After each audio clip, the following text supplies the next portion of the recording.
ఉన్న బంగారాన్ని విడిపించి ఆ రోజు ఆన్లైన్ రేటుకే మేము కొంటాం. Sharma gold company. ఓం శ్రీ మహాగణాధిపతయే నమః. విశేషంగా 2025 ఒకటో తారీఖు ఒకటో నెల 25 అంటే మొత్తము 11 సంఖ్య అనగా లాభానికి సూచిక. 2025 9 శుభసూచికమైన సంఖ్య కనుక పూర్ణ సంఖ్యలు అవ్వడం వలన కొన్ని కోటాన కోట్ల మందులకు రెండవ సంఖ్య అంటే విక్టరీ సంఖ్య విజయానికి ధనానికి ప్రతీక అని, 9వ సంఖ్య నవగ్రహాలలో పూర్ణ సంఖ్య అవ్వడం వలన అన్నింటా విజయం పలికేటువంటి ఈ సంవత్సరం అని చెప్పి మనమందరము గుర్తుపెట్టుకోవాలి. ద్వాదశ రాశుల్లో గ్రహ గమనాలను ఒకసారి వీక్షింపచేద్దాం. వృషభ రాశిలో దేవగురు బృహస్పతి సంచార స్థితి, కన్య రాశిలో కేతు సంచార స్థితి, కుంభరాశిలో శని భగవానుడు సంచార స్థితి, మీనరాశిలో రాహు సంచార స్థితితో ప్రధానంగా గ్రహ గమనాలు ఈ విధంగా ఉన్నాయి. ఈ సంవత్సరము 2025 సంవత్సరంలో మే నెలలో విశేషమైన 4 గ్రహాలు కూడా మార్పు జరుగుతున్నాయి.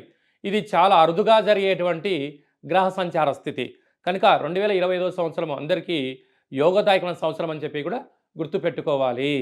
సింహరాశి వారికి 2025 సంవత్సరం ఆంగ్ల సంవత్సరంలో ఎలా ఉండబోతుందో, ఆదాయ వ్యయాలు, వారు ఎలాంటి కార్యక్రమాలు ఆచరింపచేయవచ్చు, ఏ కార్యక్రమాల్లో విజయం సాధించవచ్చు, ఎక్కడ మనం మౌనంగా ఉండాలి, ఎక్కడ పెట్టుబడులు పెట్టాలో ఈ విషయాన్ని సవివరంగా సంపూర్ణంగా ఈ వీడియోలో తెలుసుకుందాం. సింహరాశిలో ఏ నక్షత్రాలు వస్తాయనగా మఖా నక్షత్రంలోని 4 పాదాలు, పుబ్బా నక్షత్రంలో 4 పాదాలు, ఉత్తరా నక్షత్రంలోని 1 పాదం కలిపితే సింహరాశి.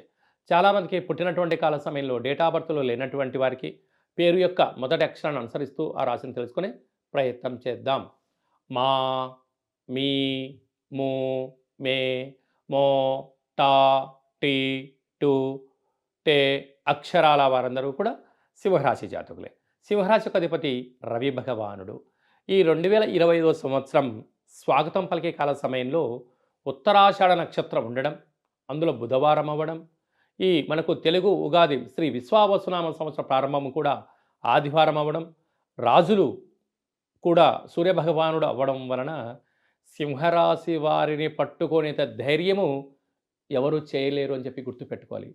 ఒక్కసారి భూమండలానికి వెలుగునిచ్చే సూర్యభగవానుడు వచ్చాడా ఎంతటి చీకటి అయినా అది పటాపంచలు కావాల్సిందే. కనుక ఇన్ని రోజులుగా మీరు ఎదురు చూస్తూ ఉండబడినటువంటి కష్టాలకు స్వస్తి పలుకుతున్నారు, నూతన అధ్యాయానికి మీరు స్వాగతం పలుకుతున్నారని చెప్పి గుర్తుపెట్టుకోగలగాలి.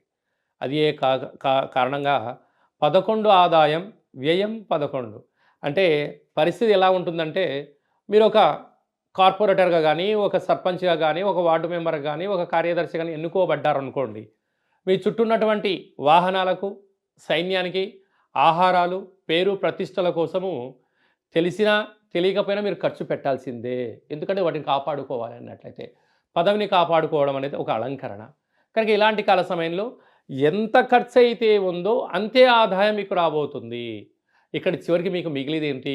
కీర్తి, ప్రతిష్ట, రాజయోగము, రాజసన్మానము.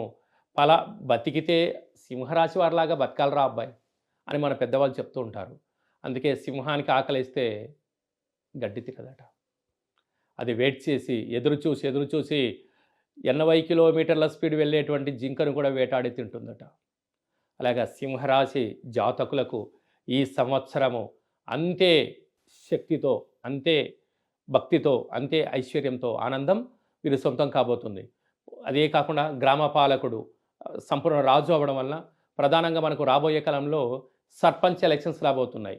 ఎవరన్నా సింహరాశి జాతకులు ఉన్నట్లయితే ఒకసారి మీరు ప్రయత్నం చేసి చూడండి, సునాయాసంగా మీరు గెలిచిపోయే అవకాశం అధికంగా ఉంటుంది. అలాగే ప్రభుత్వ ఉద్యోగం ప్రయత్నం చేసేవారికి ఇది చాలా మంచి కాలం. అలాగే విదేశాలకు వెళ్ళాలి, అలానే ప్రభుత్వ ఉద్యోగంలో ఉంటూ ప్రమోషన్ కోసం ప్రయత్నం చేసేటువంటి వారికి అంటే 1, 2 కాదు, అనంతమైనటువంటి అదృష్టము సింహరాశి వారికి పడుతుంది. ఎందుకనగా రాజు రాశాధిపతి అవ్వడం వలన విశేషమైనటువంటి రాష్ట్ర పాలకుడు, పశునాయకుడు, గ్రామనాయకుడు, మేఘాధిపతి, అర్ఘ్యాధిపతి కూడా రవి భగవానుడు అవ్వడం వలన మీరు ఎక్కడికి వెళ్ళినా నలుమూలల విజయం సింహరాశి వారి సొంతం కాబోతుంది. ఇలాంటి కాల సమయంలో ప్రతిరోజు సూర్య నమస్కారం చేయడం, సూర్య భగవాన్కి అర్ఘ్యం వదిలిపెట్టడం, కుక్కలకు కానీ కాకులు కానీ ఆహారం ఏర్పాటు చేయడం, ప్రతి రోజు వీలైతే శ్రీమన్నారాయణ స్వామి వారి యొక్క వెంకటేశ్వర స్వామిని స్మరించడం, ధ్యానించడం సింహరాశి వారికి అదృష్టం, యోగం మీ సొంతం అవుతుందని చెప్పి కూడా గమనించాలి.